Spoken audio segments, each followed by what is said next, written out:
My male 31, wife 28 wants a divorce because I live an entirely different reality with my first love female 29 I dreams. Original post. I, male 31, have been with my wife female 28 for 3 years. We had a short engagement, married quickly, and have a perfectly ordinary existence. I love her. She loves me. We do taxes, housework, watch movies, all the normal things. No physical cheating on either side as far as I know. But here's the thing. I am a lucid dreamer, which means I can, to an extent, control my dreams, which is something I find cool as it allows me to go on adventures while asleep. It also makes scary dreams not so bad because I can just wake myself out of them. Over the last year or so, I've been having a recurring dream about my ex, my first love female 29. Truth be told, I never got over her. We were together for 5 years from 15/17, 2020 seconds. We broke up after I graduated from college because she didn't want to move from New York to South Carolina with me, which is where the biggest industry for my field is. I was crushed, but moved on, and we've spoken sporadically over the years, although we never crossed any lines. I will admit that I've kept up with her own social media a bit, but nothing stalkerish. Well, a year ago, she announced she was getting married, and I experienced a resurgence of feelings for her, although I never acted on them or told her. That same night, I dreamed about her for the first time in years. In the dream, she showed up at my door and asked me if I wanted to get coffee. I said, yes, of course. The dream, which was not a lucid dream, ended there. It felt so real. I couldn't shake the feeling once I woke up. It felt like we were actually reconnected. Since then, I've dreamed about her several times a week, and I've practiced becoming lucid, so I've been able to control the outcome more times than not. We've lived a whole life together over the past year. Everything from dates to a trip to Paris together, which we visited while in college. We even rewalked the same paths we did in real life. It got to the point I was looking forward to going to sleep to be with her. Fast forward to today, my wife told me she felt distant from me. And I started to feel guilty because I thought what I was doing was harmless, but she's obviously noticed a change in me. So I confessed about all of it. At first, she that I was joking, but when she realized I was serious, she accused me of cheating on her and told her mom and sisters who were calling me a cheating weirdo. She even threatened to tell my ex so she'll know what a fucking loser I am. Now, I get that it's not anything a woman would want to hear, but it's not like I physically cheated. I don't want to lose my wife, but I don't think she can forgive me for this. Comments, OP replies before reading the update. Saul Angelic. Yeah, no, I think this might be a lost cause. I would certainly consider this cheating, and I think that it does indeed warrant a divorce. You clearly don't really love her, at least, not as much as you love your ex. Oh, OP. I do love my wife, which is why I married her. I just also have feelings for my ex, which I should have been honest about before we got married. I didn't mean for this to happen, but once it did, I wasn't able to stop it.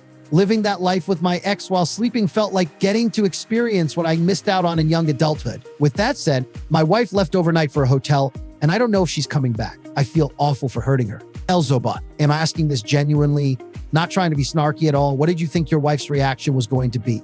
Did you expect what happened, or did you think she would be more accepting? Oh, OP, I knew she would be upset, but I felt I owed her an explanation. Once she communicated that, do felt distant.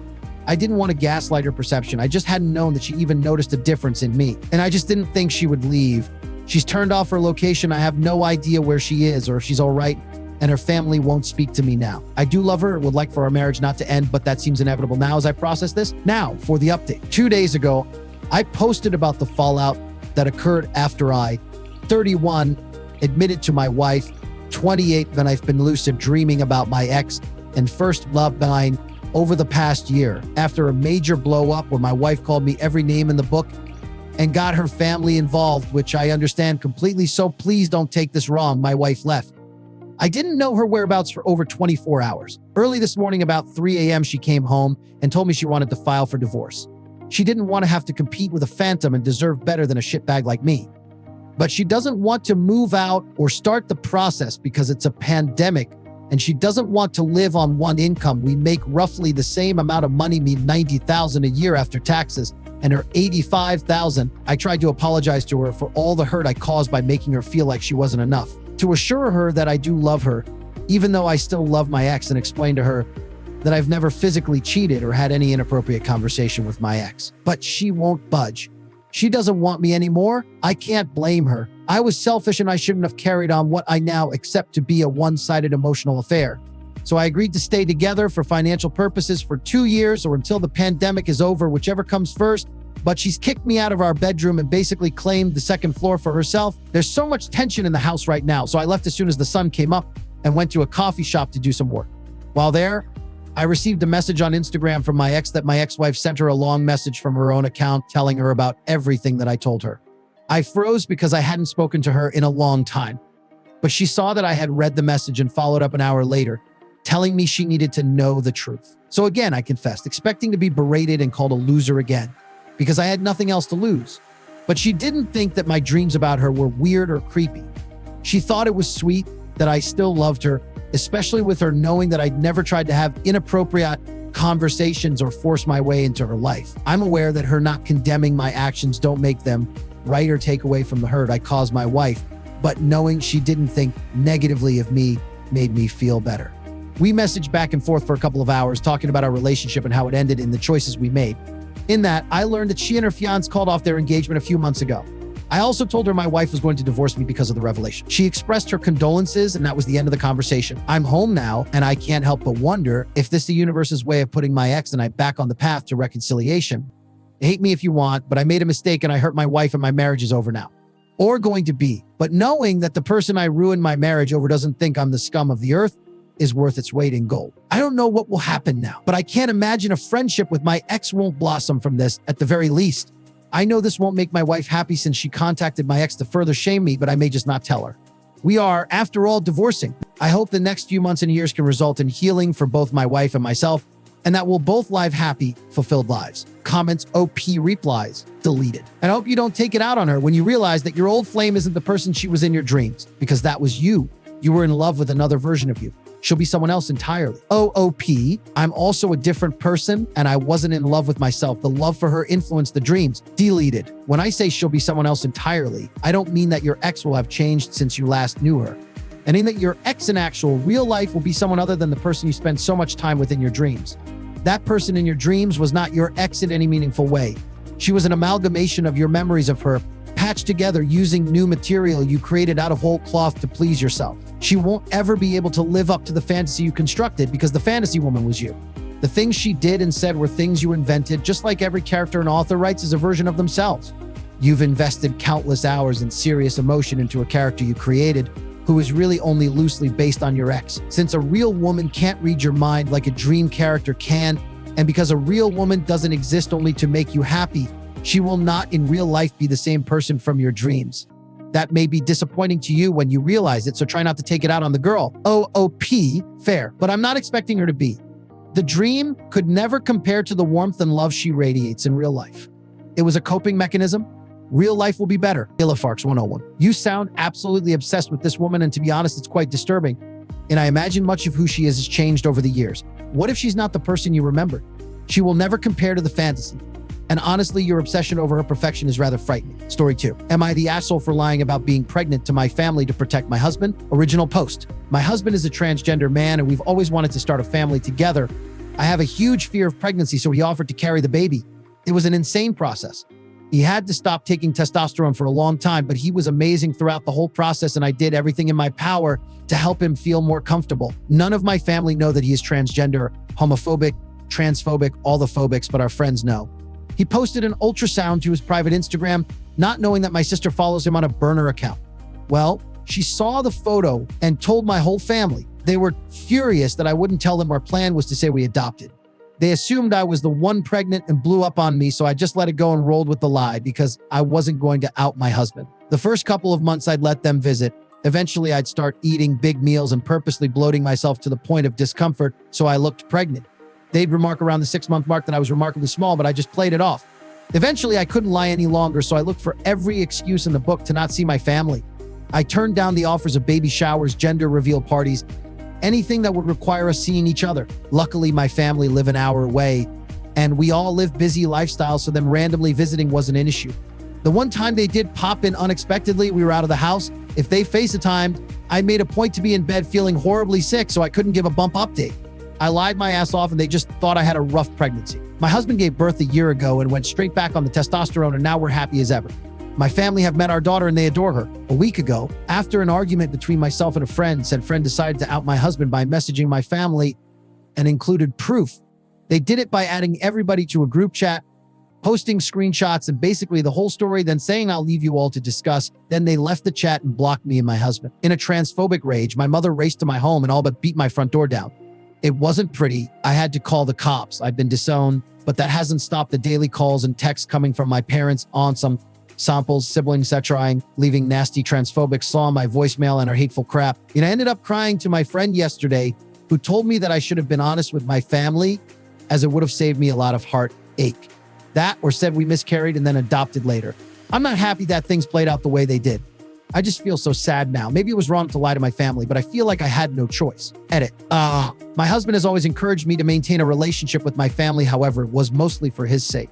Personally, I mentally checked out years ago. But when they met him, they welcomed him with open arms and treated him like a son. Yes, it was conditional on him being presumed cisgender. However, we never intended for them to find out. He felt a familial love that he's never had from his own family before, which is why I kept my relationship with my parents at his request. If it weren't for him, I most likely would have cut them off a long time ago. I'm sad that this has happened, but most of that sadness is for my husband rather than for me. Also, the friend in this story who outed him is obviously no longer a friend and never will be again. The other friend who said I should have told the truth is on thin ice. Comments OP replies before reading the update. Why OOP kept in touch with her family. Info, why did you feel obligated to have any contact with your transphobic family at all? My husband actually encouraged me to stay in touch throughout the years. They adored Deem and he adored DM, and it was the only semblance of family he's ever had. About the husband's pregnancy. How did he hide his baby bump and other body changes from them? He's quite big guy, both tall and wide. Underneath baggy clothes, you weren't able to tell he was pregnant up until the 7-month mark. He looked bigger up until then, but he didn't look pregnant, if that makes sense. What the fight between the ex-friend was really about. Original comment was deleted. Funnily enough, there's no address to PM because the fight was about them becoming homeless and us not being able to help out as much as they would have liked. They failed to pay their rent and wanted to move in with us because they're being kicked out. I said no because said person is unstable and drinks to the point of violence. Instead, I offered to help find government housing for low-income earners, but it wasn't enough. They asked for money. We said no. I'm certain that they were intoxicated at the time of making that group chat. Now for the update. Update 1. I got caught up in some other stuff outside Reddit for a few hours. Firstly, thank you all so much for the overwhelming amount of support and care. I wish I could reply to everybody. Y'all are right that my husband is one tough cookie and he's too wonderful for his own good sometimes. Secondly, I'm sorry to all the transphobes that were upset by my post. It must be horrible being so fragile. Get well soon. Thirdly, after reading all of your comments, my husband and I decided that moving will be the best thing for us. It's scary because it's such a big change and we'll be in an unfamiliar place, but we're looking forward to living in a more Letchaya plus friendly area. I've asked a friend to call in a welfare check on this ex-friend since they are technically missing, but I'm washing my hands of this whole situation and anything to do with this person. Again, thank you all so much for the love and support. Final update. It's been over 3 months since my post blew up on Am I the Asshole? I messaged the mods for approval for an update, but unfortunately, that was not possible due to the controversial nature of my original, and I completely understand. Firstly, thank you all for the support. I was absolutely blown away and never expected for my post to blow up as much as it did. Secondly, husband, baby, and I are safe. We moved about 3 hours away from our old place, and we're very happy. We have lots more space, which is a blessing and a curse. A blessing because I can finally have a home studio now, and husband has enough space for a workshop. A curse because there's more rooms to clean. Baby is thriving. We've made new friends too, some who have babies around Bub's age. Husband and I are missing my family despite everything that has happened. We've cut contact and I don't know if we'll ever be ready to reestablish that contact. It hurts and it sucks, but I know it's for the best. My sister has tried reaching out, but my parents are too stubborn. Now on to an update on our friend who outed my husband. I ended up calling a welfare check on them as nobody heard from them for over a month and none of our friends wanted to call it in themselves. Due to them being homeless, it was difficult to track them down and they weren't high priority despite them presenting as manic the last time somebody saw them. Unfortunately, their body was recovered a little over 2 weeks ago after their car was found. My husband and I were distraught and still don't feel like it's quite real. We attended their funeral and said our goodbyes. We are considering speaking to a grief counselor together as we've experienced a lot of loss from this whole thing. So that's about it. Not the happiest update, but I thought I'd hop on and share it anyway. Story 3. 30 female told on my husband, 30 male to his mother when he made a nasty comment during an argument. Now I feel a little guilty. Any advice? Been married 5 years. When we argue, I always fight above the belt. You could record me and show it to everyone and anyone. Yes, I get emotional, but I have integrity. My husband, on the other hand, will try to win an argument or make a point by saying horrific things. That he will leave me and our kids and move to Mexico so he doesn't have to pay child support. That he wants to have sex with other people. He implies that I'm stupid and lazy and that I use him as a gravy train. Obviously, when the argument is over, he takes it all back. And it's always, I'm so sorry, I won't do it again. It's just the way I was raised. But what he said to me this last time pushed me over the edge, so I texted his mother and told him what he said verbatim. I prefer to sleep with 18-year-old blondes, but here I am staying with you. Do you want me to go find one? And asked her to talk to her son. His parents talked to him, and now finally he's talking about how he needs to change his argument tactics and learn better communication skills. So my plan worked. I do feel slightly guilty for semi-publicly shaming him, and I do feel like a tattletale, but apparently his parents never taught him how to fight fair and that some things are morally and socially wrong to say to your pregnant wife and mother of 2 other children. Am I being a tattletale? I feel guilty for pouring his foul words onto his mother parents for them to deal with. I'm also in my second trimester and I didn't want to and didn't have the emotional energy to with it alone. Comments. Plus, meh. When you've chosen to make a family with an irrational person, you can probably justify fighting just as unfairly as he does. But in addition to being emotionally abusive, your husband is also an idiot. U.S. child support decrees can and are absolutely enforced in Mexico. In fact, if he's in arrears on a U.S. child support decree, Mexico won't even let him in, even if he's a Mexican citizen. So you married a dullard. Under the circumstances, whatever it takes to get this guy to chill the F out. Lost Texanian. Why are you choosing to be with someone who wants to win against you? This man should see himself as your teammate, not your opponent.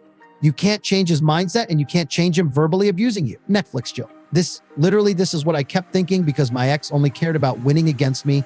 In any issue, I was automatically the enemy, not his teammate. He admitted he talked differently to me because it was him being able to be himself after work. When I mentioned that any reasonable boss would have fired his ass for half of his behaviors, he'd acknowledge that, but never bothered to try and make a change. It's good we broke up. I can't handle being with someone who can't acknowledge a problem and then work to change their behavior.